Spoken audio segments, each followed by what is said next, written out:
My brother Lucas never calls before 8 in the morning, not unless something's wrong. So when my phone lights up at 6:42 a.m. with his name, my stomach tightens before I even answer. Thalia. His voice comes through unusually hesitant. Are you sitting down? I'm standing in my kitchen, the morning sunlight streaming through the windows of the craftsman home I'd fallen in love with 3 years ago. The coffee maker gurgles its final notes. Lucas, what's going on? I pour the fresh coffee into my favorite ceramic mug, the one with hand-painted violets from that little shop in Carmel. He takes a deep breath. Why is your husband checked in at an Aspen resort with your sister-in-law? The mug slips from my fingers, shattering against the hardwood floor.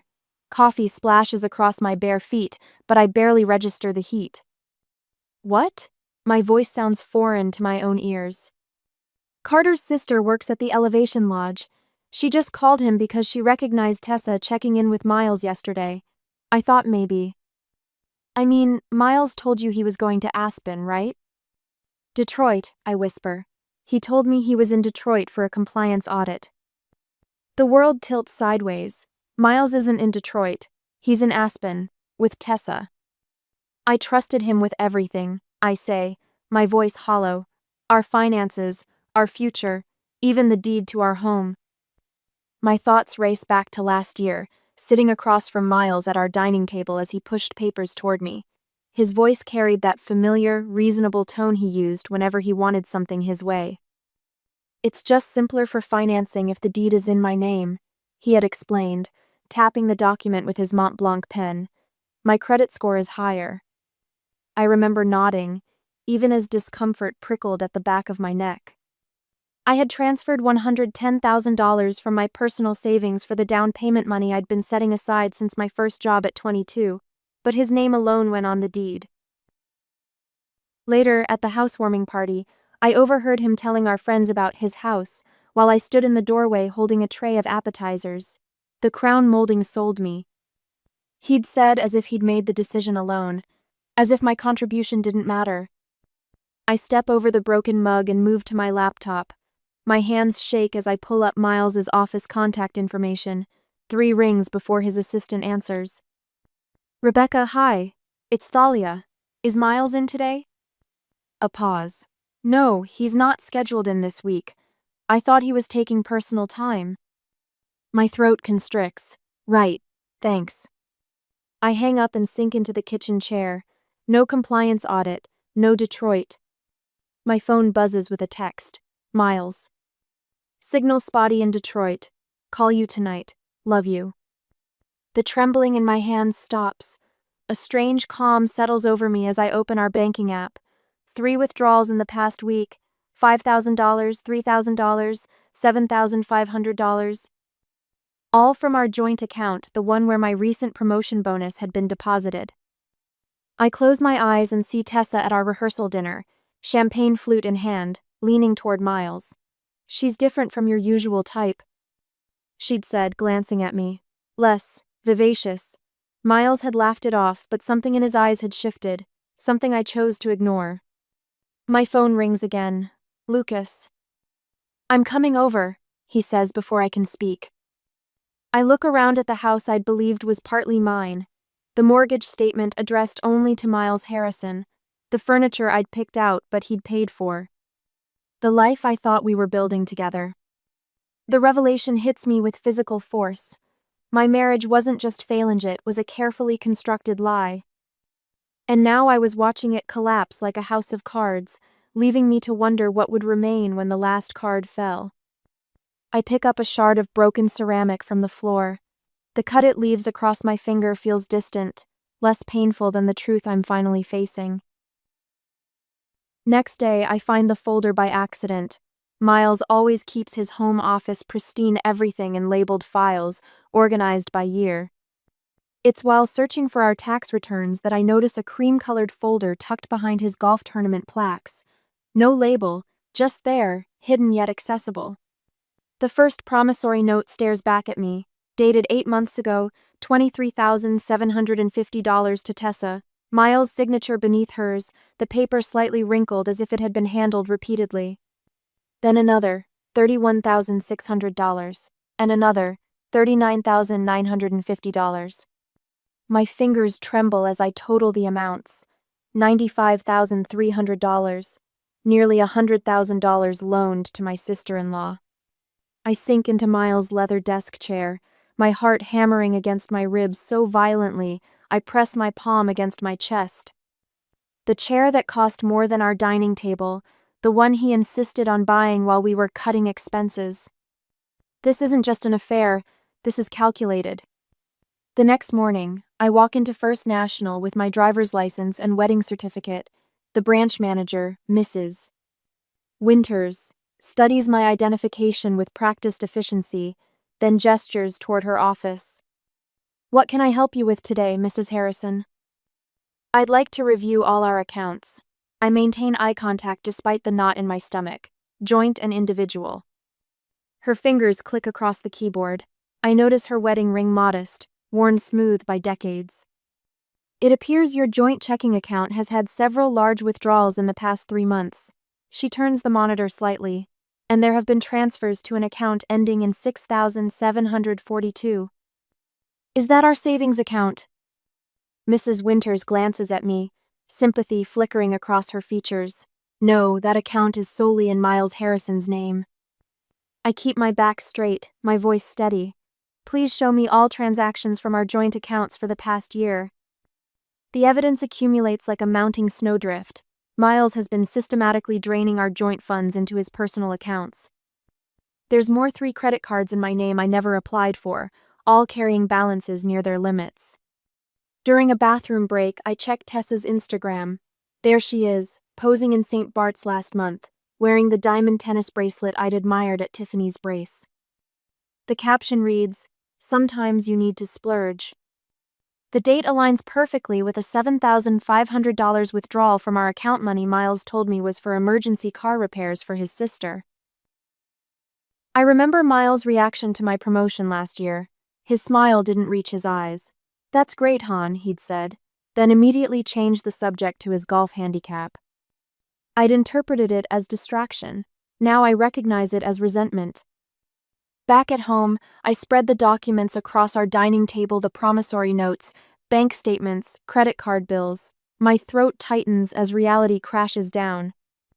The house I love with its craftsman details and morning light that streams through stained glass isn't legally mine despite my $110,000 down payment. The mortgage statement arrives monthly with only Miles' name. The deed lists him as sole owner. The promotion bonus I'd been so proud of gone. The savings I'd accumulated before marriage, the only funds he couldn't touch, suddenly seem pitifully inadequate against what I've lost. My credit score, once a point of pride at 812, now damaged by debt I never created.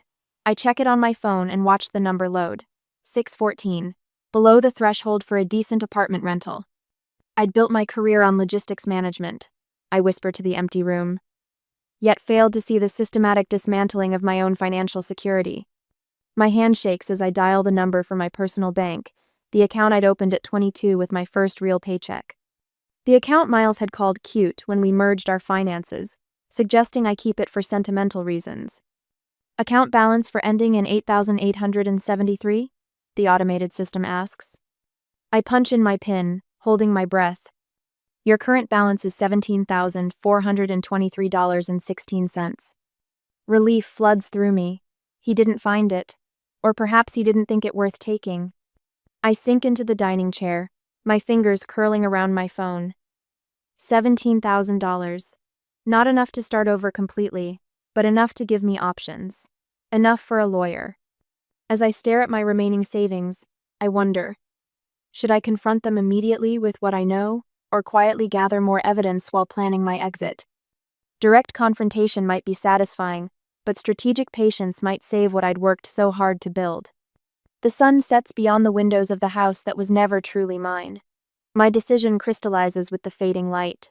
Miles taught me one valuable lesson: the power of patience in executing a plan. And I am very, very good at planning. 2 days later, "We should refinance the house," Miles says casually over dinner, fork hovering above his salmon. "Rates have dropped again." I look up from my untouched plate.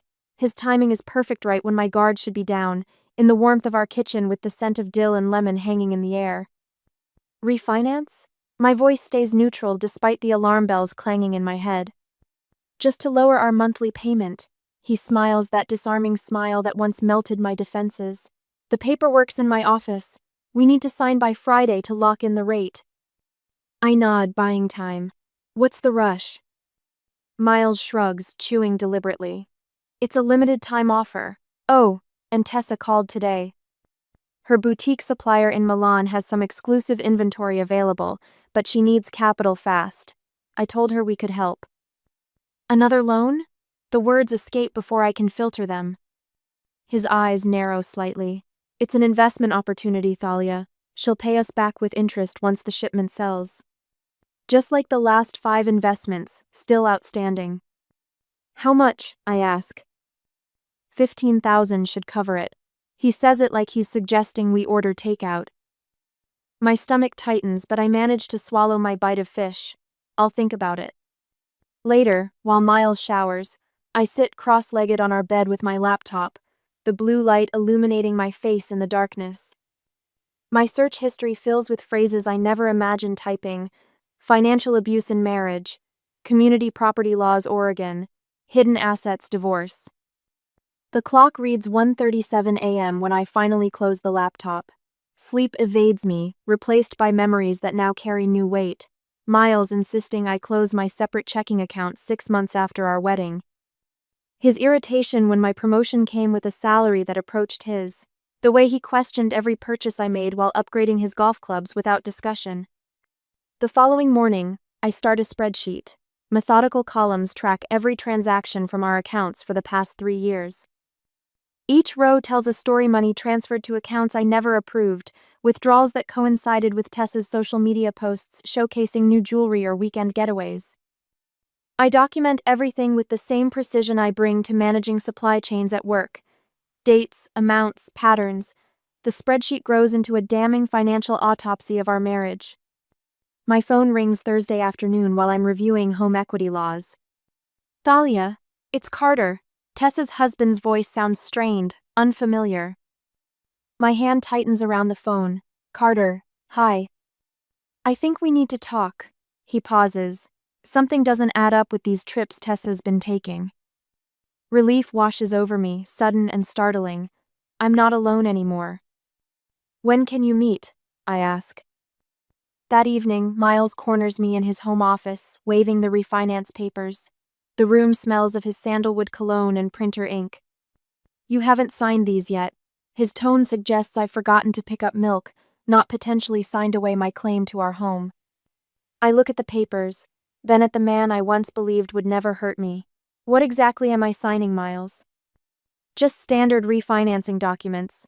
He sighs, extending a pen. You've always been overthinking things. Just sign the papers, don't you trust me?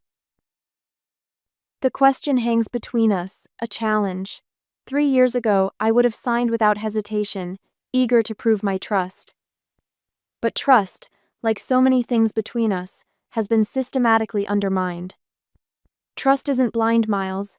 It's earned through honesty. My voice comes out steadier than I expect. I'd like to review these with my own financial advisor first. His face hardens. Since when do you have a financial advisor? Since I realized I needed one. I hold his gaze, my heart hammering against my ribs. I manage multi-million-dollar logistics systems for a living, Miles. Did you really think I wouldn't eventually notice what's happening with our finances? Something flickers across his face: surprise, maybe respect before his mask slips back into place. Fine, review them, but I need these signed by tomorrow. He leaves the office, footsteps heavy on the hardwood. I exhale slowly, my hands trembling less than they would have a week ago. The next day, Carter meets me at a coffee shop 3 towns over. The distance feels necessary, like we're planning a jailbreak. Tessa's been hiding these. He slides several credit card statements across the table. Found them when I was looking for our tax documents. I scan the pages, my suspicions confirmed in black and white. Charges at the Elevation Lodge in Aspen on dates that perfectly align with the emergency loans Miles convinced me to give Tessa. She told me they were business trips to meet vendors, Carter says, his voice hollow. I believed her. I recognize the pain in his eyes, the special ache of realizing you've been a fool for someone you loved. Miles dismisses everything I say lately, I tell him, like I'm being irrational for asking questions about our finances. Carter nods. Tessa does the same thing, makes me feel crazy for even asking. For the first time in weeks, my shoulders relax slightly. Carter actually listens without interrupting or dismissing my concerns. The simple act feels revolutionary after years of Miles subtly undermining my perceptions. I think they're planning another trip, Carter says. Tessa's been secretive about her schedule next month. I straighten in my chair, an idea forming. Miles has a travel rewards account I still have access to. We could track their next booking. A plan takes shape between us over cooling coffees. The power of having an ally of being believed straightens my spine and steadies my voice. That night, I watch Miles pack for what he calls a quick business trip to Chicago. He tosses his wallet onto the dresser while gathering toiletries. When he steps into the bathroom, I move swiftly. His blue debit card slides out of his wallet, replaced by my library card of nearly identical dimensions and color. The weight of the real card in my palm feels like reclaiming a small piece of power. Through the bathroom door, I hear water running as Miles brushes his teeth, unaware that his carefully constructed house of cards has just lost its foundation. My brother Lucas calls it elegant vengeance. I call it logistics management. 2 days later, the confirmation email arrives while I'm sipping my morning coffee.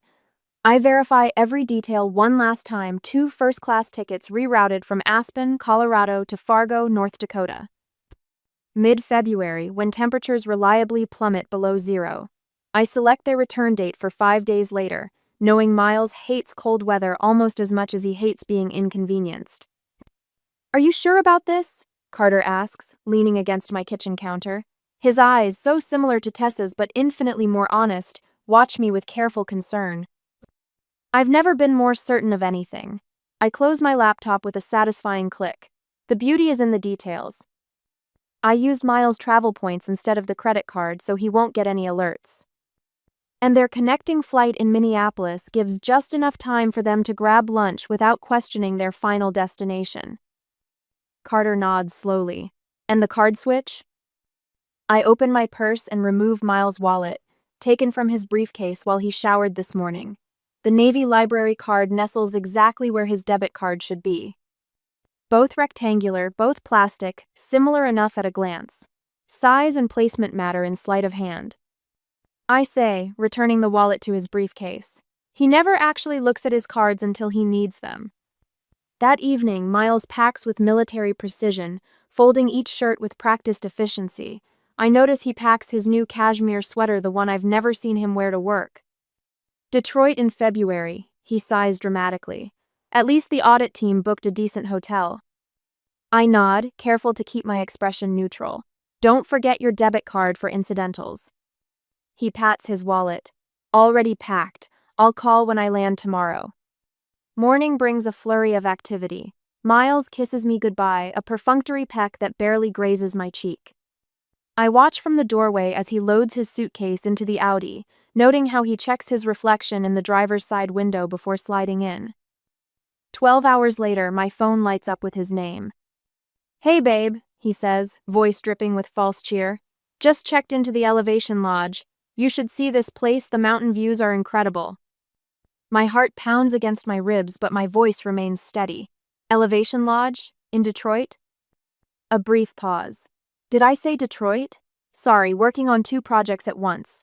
The audit team is in Aspen, not Detroit. Last-minute change. He laughs, the hollow sound I now recognize as his tell. The cell reception is spotty on the mountain. Gotta run to a meeting. Love you. The line goes dead.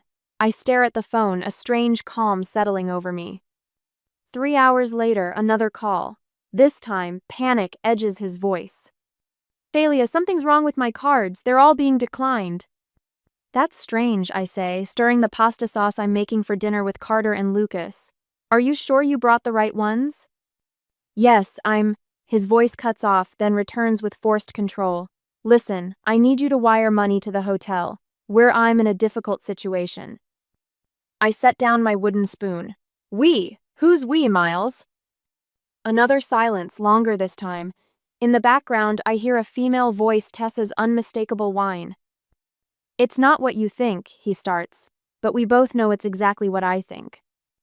You're right about one thing, I say calmly. You are in a difficult situation, but it's not Aspen. Check your boarding pass, Miles. You're in Fargo, North Dakota. The forecast calls for -15 degrees tonight. His sharp intake of breath is audible. What the hell did you do? The same thing you did. I made a unilateral decision about our shared resources. I lean against the counter. How does it feel to be on the receiving end? This is insane, he hisses. You can't just strand us here. Actually, I can. Just like you could drain our accounts without discussing it. Just like you could put our house solely in your name despite my down payment. The calm in my voice surprises even me. Consider this a lesson in consequences. Thalia, please. His voice shifts to the gentle, reasonable tone he uses when manipulating me. Wire the money and we'll talk about everything when I get back. I'll explain everything. As he speaks, I glance at Carter and Lucas, who have paused their conversation to watch me. Their presence steadies me, reminds me I'm not alone in this fight. When Miles calls begging for money to get home from this mistake, I hesitate. Should I rescue him and preserve a chance for explanation, or let natural consequences unfold for someone who had been systematically deceiving me for years? No, I finally say. Figure it out yourself. I hang up as Carter slides a folder across the table. Inside are bank statements, screenshots of Tessa's social media posts showing luxury purchases on days matching my emergency loans to her, and a timeline of suspicious transactions. The lawyer can meet us tomorrow at 2, Lucas says, serving himself pasta. She's already drafting settlement terms. I nod, a weight lifting from my shoulders. I've frozen the joint accounts. He can't touch anything else. By morning, the texts start rolling in. Miles' messages evolve from commanding, unfreeze the accounts now, to pleading, please Thalia, I'm sorry, we made a mistake. Tessa takes a different approach, posting a vague rant about family betrayal on Instagram. Within hours, 3 mutual friends have texted me asking what's happening. I don't respond to any of them. Instead, I meet with the lawyer, sign the necessary paperwork, and arrange for Miles and Tessa to be served the moment they return. Let them spend a few more days in the frigid emptiness of North Dakota. It's nothing compared to the cold reality waiting for them at home. 2 days later, after the incident, Miles paces across our living room, his expensive leather shoes clicking against the hardwood floors I'd lovingly restored last summer. Beside him, Tessa perches on the edge of the sofa, her designer handbag hastily tucked behind a throw pillow. The afternoon sun streams through the windows, highlighting the tense lines around their mouths. Thalia, this has all been a terrible misunderstanding. Miles spreads his hands in a placating gesture. His voice carries that familiar, reasonable tone that once made me feel safe. The investments we made with those funds would have benefited both of us. Both of us? I repeat, keeping my voice steady. Tessa leans forward, her eyes wide with practiced sincerity. My business opportunity needed short-term capital. I was going to pay everything back with interest once the deal's closed. She tugs at her silk scarf, a nervous habit I've noticed over years of family gatherings. We never meant to hurt you. Miles moves closer, his Collinetha one I bought him for Christmas now smelling cloying and artificial. Look, I know you're upset about Aspen. That was poor judgment on our part. He sighs dramatically. But we need to be reasonable adults here. If you force this issue, I'll have no choice but to sell the house. The threat hangs in the air between us. The house I found, the house I paid for, the house that isn't legally mine. Reasonable, I echo, the word tasting bitter on my tongue. I walk to the sideboard where I've placed a leather binder. My fingers trace the cool surface before I pick it up, the weight substantial and reassuring. Let's talk about reasonable. Miles rolls his eyes slightly. If this is another spreadsheet. It's not just a spreadsheet. I open the binder and place it on the coffee table between us. It's evidence. The first page contains copies of the promissory notes, 15 in total each, with Tessa's flourishing signature at the bottom. Next come bank statements highlighting transfers from our joint account. followed by screenshots from Tessa's Instagram showing her wearing a new watch the same day she claimed a family emergency required a $7,500 loan. I managed logistics for a Fortune 500 company for 8 years before my promotion. I turn another page, revealing a timeline of transactions matched against their travel dates. Did you really think I wouldn't notice systematic theft? Tessa's face flushes red. These were loans between family members. Nothing illegal about that. Loans require consent from both parties whose money is being taken. I reply, turning to the next section. Here's what my lawyer calls pattern and practice 20. 6 instances where you discussed my money as if it were exclusively Miles to give. Miles' confident facade cracks slightly. Your lawyer? On cue, the doorbell rings. I check my watch right on time. That would be her now. When I return with Sharon Peterson, attorney at law, Miles has loosened his tie and Tessa is frantically texting someone, Carter, probably, with more lies. Let's cut to the chase, Sharon says, placing her briefcase on the table next to my binder. We've prepared settlement terms requiring full financial restitution. She slides documents across the table. Miles skims the first page, his face paling. This is ridiculous. Thalia's overreacting to some family loans. Family loans? I lean forward. Is that what you called them when you were drinking champagne in Aspen while I worked 60-hour weeks to earn that bonus you spent? Tessa suddenly stands, grabbing the documents. With a theatrical flourish, she tears them in half, then quarters. Paper fragments flutter to the floor like confetti. There, problem solved. Her smile is triumphant as she drops back onto the sofa. Sharon doesn't react except to raise an eyebrow. She removes her tablet from her briefcase and taps the screen. Our television flickers to life, displaying the same documents now projected from the cloud storage where we'd secured them. As I was saying, Sharon continues smoothly, the settlement requires full restitution of $95,300 taken without consent, plus $15,000 in legal fees. Miles stares at the screen, then at me. For the first time, I see something new in his eye sphere. You can't prove anything, he whispers, but the certainty has drained from his voice. Page 17 shows the court orders we've already obtained for your banking records. I say quietly. Page 21 shows the communications between you and Tessa planning what you called the next withdrawal strategy. Sharon taps her tablet again. We've also prepared documentation for your employer's ethics committee, which will only submit if payment isn't received according to the schedule outlined in Section 4. Miles sinks into the armchair, suddenly looking smaller than I've ever seen him. You planned all this? I learned from the best, I answer. Later that evening, after Miles packs an overnight bag and leaves for a hotel, I wander through the house I loved but now feels tainted. In the study, empty spaces on the wall show where family photos once hung. He's taken those but left my photography awards displayed prominently on the bookshelf. A small act of spite that oddly makes me smile. My phone buzzes with a text from Lucas. HR called Miles in for a meeting tomorrow. Rumor is they're transferring him to the Boise office after the ethics review. I run my fingers along the crown molding Miles once claimed sold him on the house. The wood feels different now, not like a prison, but like a reminder that beautiful things can come with hidden costs. And sometimes, when the cards fall, you discover you're stronger than the house you built your dreams around. 6 months later, morning sunlight pours through floor-to-ceiling windows of my downtown Portland condo, casting geometric patterns across polished concrete floors. No creaky floorboards, no crown molding that once sold Miles on our Craftsman home. This 23rd floor sanctuary belongs entirely to Medid, mortgage, and all.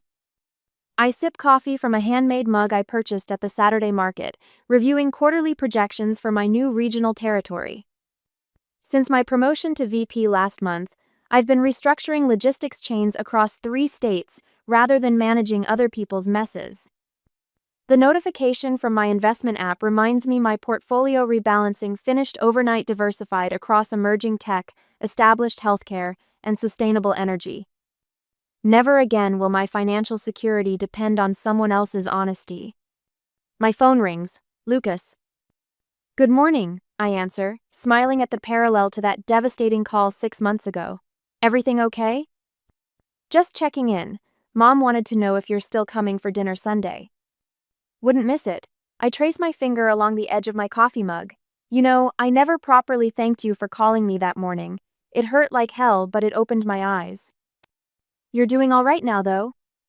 I glance at my calendar, where I've blocked Thursday evening for the financial literacy workshop I'm teaching at the community center. Better than all right. I'm helping other women recognize financial manipulation before they lose everything. After hanging up, I adjust my blazer and check the time. My small dinner gathering starts in an hour. Lucas and Carter are coming, along with Sandra, the attorney whose ruthless precision helped me reclaim what was mine. The doorbell rings early. Carter stands there holding a bottle of champagne and a small potted plant. I know it's not housewarming traditional, he says, but I figured you've had enough flowers that die after a week.